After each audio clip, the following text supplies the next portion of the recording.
Robert F. Kennedy Jr. is responsible for nothing less than the health of the people of the United States. But on Capitol Hill today, there were a lot of questions about the way he's doing his job. The president's health secretary was criticized over, among other things, health care costs and availability, COVID, and vaccines. The CBS News poll out today found 74% of Americans believe the government should make vaccines more available. But 39% say Kennedy's policies are making them less available. There was a lot of shouting at the Senate Finance Committee hearing. Dr. Jon LaPook will help us cut through the noise. But we begin with Caitlin Huey-Burns, who was at the shouting location, the Capitol. Caitlin? Yes, and that hearing was as dramatic as advertised. But unlike most events up here on Capitol Hill, it didn't fall on partisan lines. Kennedy faced really tough questions from both Democrats and Republicans alike, but he remained defiant through it all. For over 3 hours on Capitol Hill today, lawmakers from both parties grilled Health and Human Services Secretary Robert F. Kennedy Jr., much of it over his agency's approach to vaccines. I'm asking the questions for Mr. Kennedy on behalf of parents and schools and teachers all over the United States of America who deserve so much better than your leadership. I'm a doctor. Vaccines work. Secretary Kennedy, in your confirmation hearings, you promised to uphold the highest standards for vaccines. Since then, I've grown deeply concerned.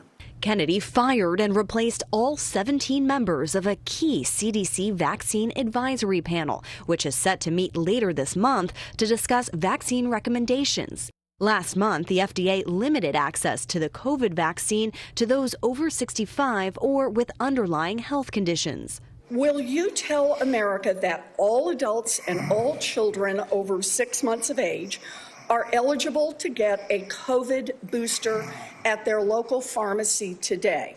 Anybody can get the booster. Anybody is eligible to get a booster by just walking into the pharmacy. It's not recommended for healthy people. No.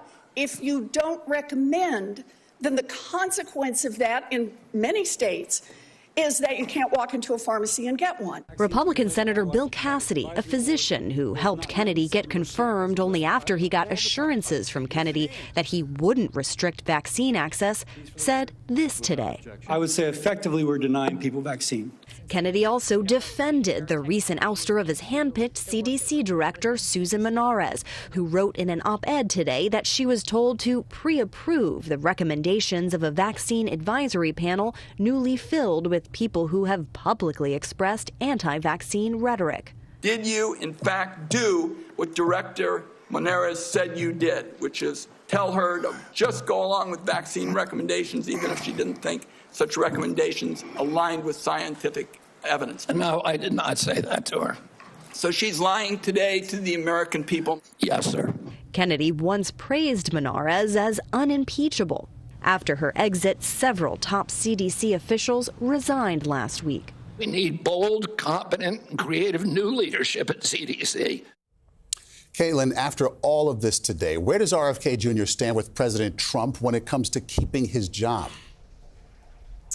Well, more Democrats up here on Capitol Hill called for Kennedy's resignation today, but that is highly unlikely because he still enjoys the support of the president. And in our polling out today, a vast majority of Republicans approve of his job performance, even if the broader public does not. So he may be called for further testimony at other committees, but for now, at least, his job is safe. Okay, Caitlin Huey-Burns at the Capitol on the Hill tonight. Thank you.